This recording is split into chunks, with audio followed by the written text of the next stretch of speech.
There are critical moments when you physically sense your composure dissolving, piece by painful piece, right in the middle of a discussion. This occurs not because your rational argument has been defeated, and not because you have lost your ability to speak, but because you have abdicated control, allowing the unfiltered emotion of your interlocutor to violently steer your own internal state.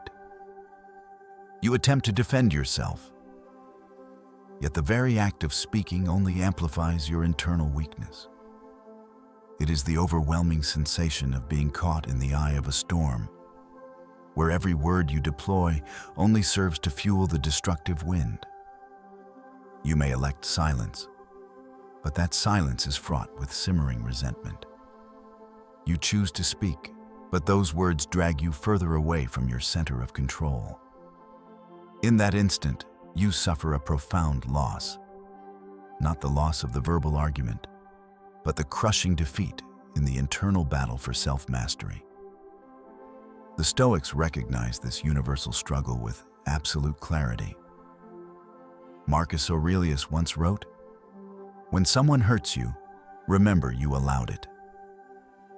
No external force possesses the capacity to seize your inner peace unless you willingly surrender it to them.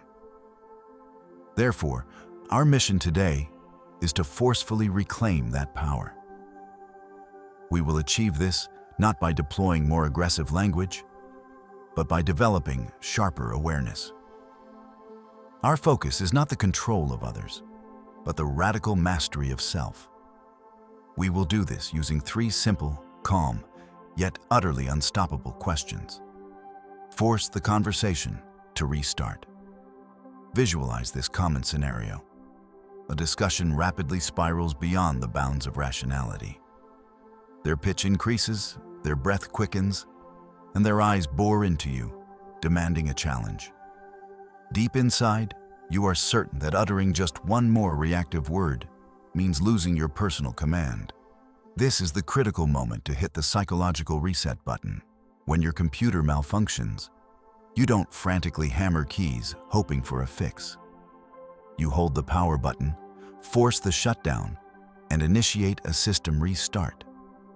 In a tense conversation, that reset mechanism is a targeted question.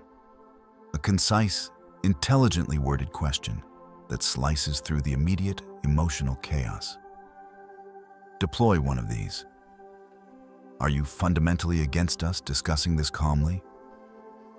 Is it truly unreasonable for me to request that we maintain respectful dialogue? Would you object if we paused this interaction and resumed once our composure has returned? These are short phrases, but they constitute a powerful maneuver. Psychological Judo. The human brain possesses an intriguing, immediate reflex. It instinctively seeks to deny or say no to almost any proposition that is framed in the negative. Like a child reacting to a command, adults perform the same denial, only with more refined social camouflage.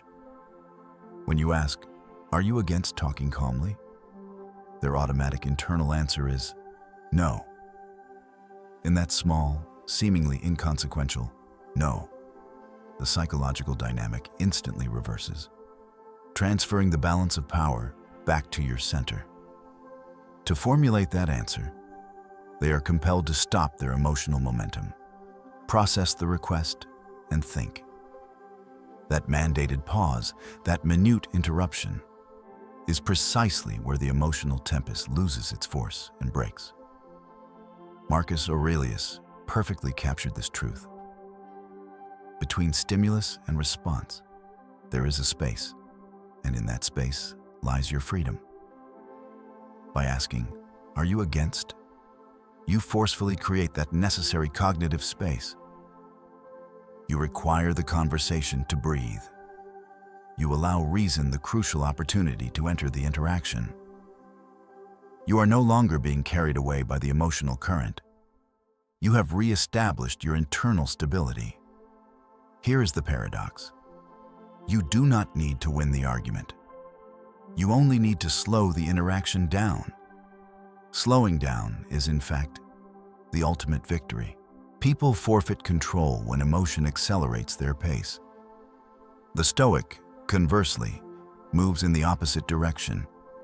He intentionally slows his pace to master himself. Did you really mean to do that? There are moments when the opponent doesn't just elevate their volume. They launch direct strikes at your emotional core. A calculated, sharp retort. A subtle, penetrating insult that inflicts damage far deeper than the words suggest. A dismissive smirk they believe you missed. This is the moment for the second question. The question that forces them into direct confrontation with their own motives. Ask, did you intend to hurt me by saying that? Did you mean to publicly embarrass me? Was your intention to make me feel small? Those simple phrases, did you mean, function like a spotlight cast directly onto their underlying intention. No shouting is involved, no blame is assigned. Just a question. And instantly, they are forced to pause, to think, and to see themselves through your eyes. This principle aligns with the profound truth articulated by Seneca. The wise man does not answer with anger, but with clarity. When you deploy this question, your goal is not external control. Your objective is absolute self-mastery. You are consciously choosing self-awareness over a reflexive, emotional reaction. Psychologists recognize this as reflective confrontation. You are not engaging in conflict. You are holding up a moral mirror. By asking, did you mean to make me feel ashamed? You are not accusing.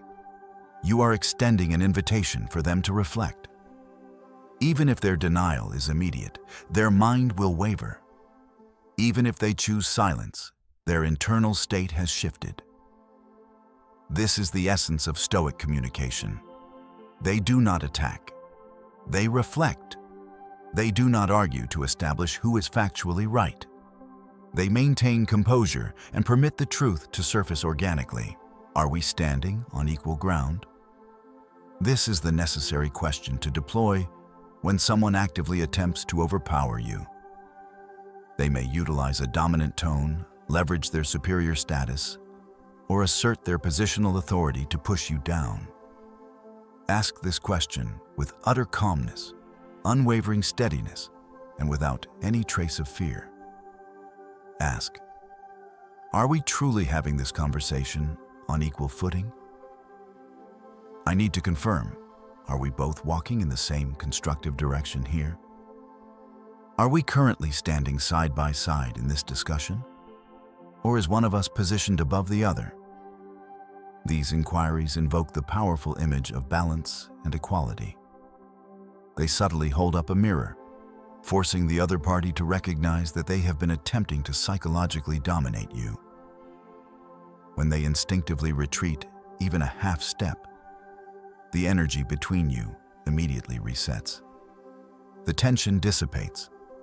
The conversational ground returns to a level state. This mode of communication never demands, attacks, or humiliates. It immediately elevates your authority, because only an individual who has absolute command over their own emotional landscape can speak with such composed strength. And beyond these questions, the highest expression of power resides in silence. The Stoics viewed silence as the ultimate act of reasoned control. The silence of a master is not avoidance. It is a conscious choice, the decision not to engage in immediate reaction. When you feel the conversation moving too far, declare, I will return when I feel calmer. I am not prepared for this discussion right now. I need time to deliberately process before we continue.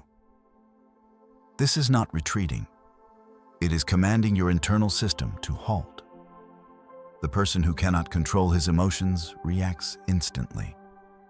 The one who achieves mastery pauses, observes the scene, and responds with deliberate intention. Real strength is not found in aggressive words, but in potent restraint. Seneca observed that no one can make you angry unless you allow it.